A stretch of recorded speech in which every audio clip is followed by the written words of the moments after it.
guys, today we're going to look at word problems and write linear inequalities. We're on pages 3 and 4, and then your assignment's going to be page 5 and 6 after we get through these problems. Okay, so on page 3, we're going to be writing inequalities. So we have just some very basic inequalities, and we're going to see if we can represent them. So Sue has a maximum of $120 in her bank account. Okay, so I like to write the number. You can use whatever variable you want. This is the maximum. This is the biggest amount that she has. So show the biggest amount. She is the biggest, and she also could have 120. So X is anything less than or equal to 120. All right. Chin's account balance is above 50. So money, there's that $50, and Chin's account is above 50. So this amount is bigger than the 50. It has to be bigger than 50, but it doesn't want to be 50, so X is anything greater than 50. Angelica has no more than $230 in her account. So here's Angelica, and here's 230. She has no more than $230 in her bank account. So this is the absolute most. She has nothing more than this amount. So this is the biggest amount. Okay. And when I read this, no more than 230, she could have 230. So X is less than or equal to 230. So the way I interpret this is very similar to Sue. Okay. Kadeem has at least $72 in his bank account. Okay, so here's Kadeem. Here's the $72. This is the smallest amount of money he can have in his bank account. He usually has at least that amount. So X is bigger than or equal to 72. So very similar to Chen's, but this could include the $72. And then Bo's account has no less than $15. So here's Bo. Here's his $15. And his account has no less than $15. So nothing less than this, so it needs to be bigger. Oh, this needs to be, This needs to be the smallest amount. So he has no less than that, so it needs to be bigger than $15. And it looks like it could probably be $15 as long as it's nothing less than $15. Okay, so we're basically just going to look at some word problems. I know we kind of need to slow down with word problems that kind of take a little bit longer to interpret. So there's a couple that we are going to graph them. But overall, we're just going to make sure that we can interpret them and hopefully write them. Okay. So for this first one, Kel and Eric are throwing darts at a target. Darts that land in the white regions earn 2 points, and darts that land in the gray region earn 4 points. If Kel earned no more than 40 points, write an inequality to represent the possible combinations of X, the number of darts landed in the white area, and Y, the number of darts landed in the gray area. Okay, so this looks like Kel's total. Okay, and the way we're getting to Kel's total is by landing in the white area and in the gray area. So 2 points for every white area plus 4 points for every gray area. So basically what we need to figure out is what goes in between, okay? It says no more than 40 points. So the most he is going to get is 40 points. So this is the absolute maximum, okay? So this is the maximum, and he could get 40 and be okay, but he is never going to get above 40. So 2x plus 4y is less than or equal to 40. Okay. Then we have Eric. And if Eric scored at least 52 points, write an inequality to represent the possible combination of X being in the white area and Y being in the dark area. So Eric's total is 52. Okay. The way he can get 52 is getting 2 for every white and 4 for every gray. The only thing about Eric is he scores at least 52 points. So this is actually the smallest amount that he cares about. He's going to get more than 52 points. So this is the smallest. So his points are going to be bigger than 52. It could also be equal to 52 if I think of at least 52. Okay. Would it be possible for Kel to have 15 darts that land in the white area and 3 darts that land in the gray area? Okay, so I'm going to look at Kel. So 2 that land in the white area, that means x equals 15. And 3 that land in the gray area, so it means y equals 3. So I'm going to substitute in 2 times 15 plus 4 times 3. I want to know, is that going to be no more than 40? 2 times 15 is 30. 4 times 3 is 12. 30 and 12 make 42. 42 less than or equal to, is that no more than 40 points? No, that is not. That is actually more than 42 points. So it is not possible.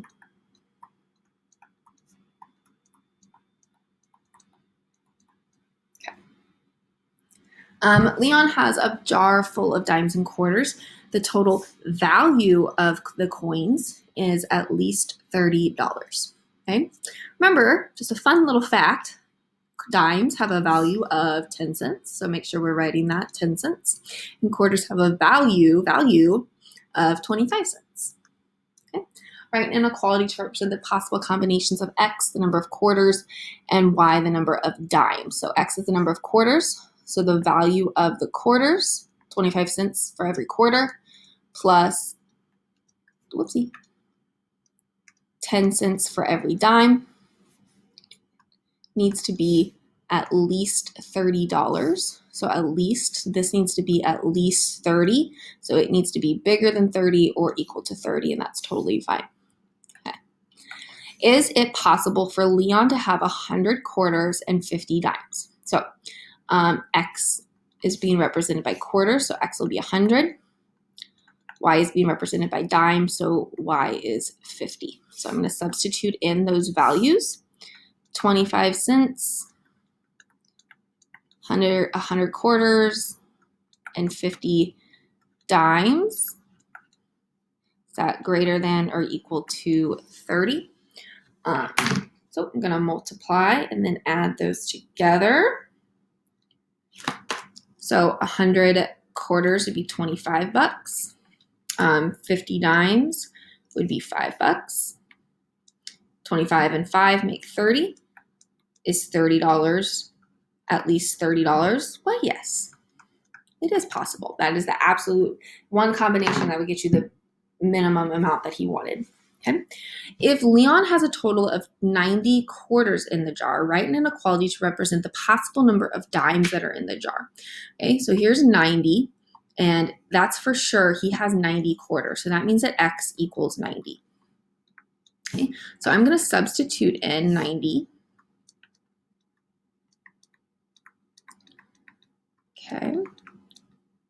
I don't know the number of dimes, but again, it needs to be at least $30. So I'm going to find the value of 90 quarters, which is $22.50.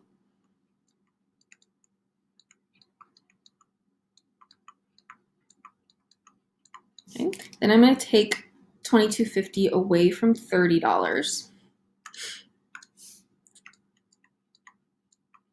which is $7.50. And then I'm going to divide $7.50 divided by the value of a dime. And I get 75. Okay. So to interpret what this means, the number of dimes needs to be greater than or equal to 75. So we need to have at least 75 dimes when we have 90 quarters to have this value of at least 30 bucks. Okay, on page 4, the table lists the price per pound of different berries at the farmer's market. We have strawberries $2.50 a pound and blackberries $4 a pound. Jamie wants to spend a maximum of $20 on berries. Write an inequality to represent the possible combination of X pounds of strawberries and Y pounds of blackberries. So we know that X is strawberries, and strawberries are $2.50 a pound. We have Y blackberries, and we know that blackberries are $4 a pound. And the only other thing that we know the total is a maximum of $20. Okay, so we're comparing this to the $20 that she has. This is the max that she wants to spend. So this is the largest she wants to spend. And if she spends 20, she's okay with that. So 250x plus 4y is less than or equal to 20. Okay, B. Jamie has 2 pounds of strawberries in her basket. Write inequalities to represent the possible pounds of blackberries she can purchase. So 2 pounds of strawberries, so that would be x equaling 2. So I'm going to substitute in x for 2, or just multiply 250 times 2, okay, which would be 5. Then I'm going to take 5 out of the $20, which would be $15. So she has $15 left to spend on blackberries. Blackberries are $4 a pound, so I'm going to divide, and I get $3.75.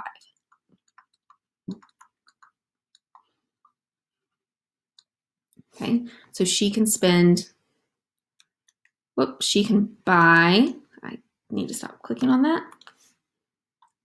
She can buy up to 3.75 pounds of blackberries.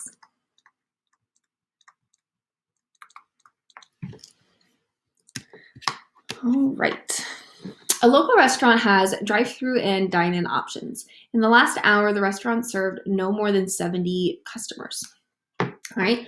Write an inequality to represent the possible combination of X dine-in customers and Y drive-through customers. Then create a graph of the situation. Okay. So in the last hour, the restaurant served no more than 70 customers. Okay. We don't know how many of them were dine-in or drive-through. We have just these various combinations. So we would add those two things together by whatever combination, and it can't be any more than $70, 70 customers. So this is the maximum. That cannot go any further than that. So this is the maximum. It could also be 70, and that would be okay.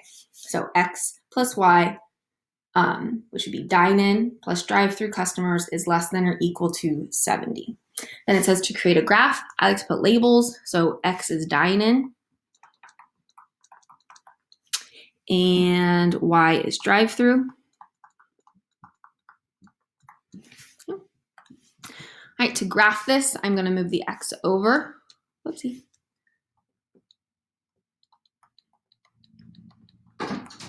Okay, so I'm going to start at 70. Okay, and I'm going to go down 1, right 1 to keep it equivalent, because both these scales are going by tens. Down 10, right 10 is equivalent to down 1, right 1. So I can just go down 1 full box since the scales are the same. Then I think about the line. It's less than or equal to. So I can put a solid line. And I don't need to put any arrows because we can't have 0 customers. And then shading, Y is less than. So I'm going to shade everything right here. Okay. Explain how you could use the graph to determine the number of drive-through customers there were if the restaurant served 20 dine-in customers. Okay. So if I label dine-in customers, okay, 20 dine-in customers, okay, it looks like it could be anywhere from 0 to 50 drive-through customers. Okay, the way I did that is I found 20 dine-in, and I just found this range between what was shaded. So we had 0 drive-through all the way up until 50 drive-through, and all of these ordered pairs or all these combinations would keep us under the 70 customers. And if we had any more, then it'd be over 70 customers, because for sure there are 20 dine-in customers. Okay. Lila's workout consisted of a combination of swimming and running. Lila burns on average an average of 8 calories per minute swimming and 12 calories per minute running. If Layla burned less than 360 calories during her workout, write an inequality to represent the possible combination of X minutes swimming and Y minutes running. Then create a graph. So we have 8 calories a minute swimming. We have 12 calories a minute running. And she burned less than 360. So this is less than 360 calories. Okay, so to graph this, we need to solve for y. So I'm going to move the 8x over.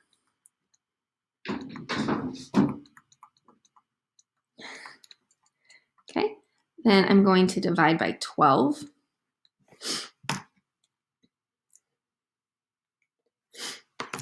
Okay, so I'm going to simplify that and make it negative 2/3. And then 360 divided by 12, 30. Look at my dog.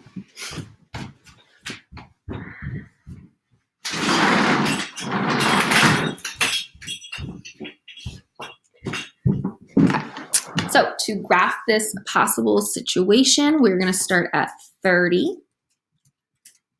Okay, my scales are going by 5s and 5s. So a similar ratio, we could go down 10 over 15 because that is equivalent to negative 2/3. Or because they are going by the same scale, you could just go down 2, right 3. Okay, then the line would be a dashed line because it's not or equal to. Okay, and then the shade is anything below this because she burned less than this amount. Okay. Finally, is it possible for Layla to swim 30 minutes and run for 10 minutes? So I probably should have wrote what X represented. X represented swimming. And Y represented running. Okay, so is it possible for her to swim 30 minutes and run for 10 minutes? Okay, because this is on a dashed line, it's not possible. Okay. If we were to do it algebraically, if we plugged in 30 minutes for swimming and 10 minutes of running, that would equal 360. And 360 is equal to 360, and it's not less than 360. So that makes a false statement. So because she burned less than 360 calories, this is not a possible combination.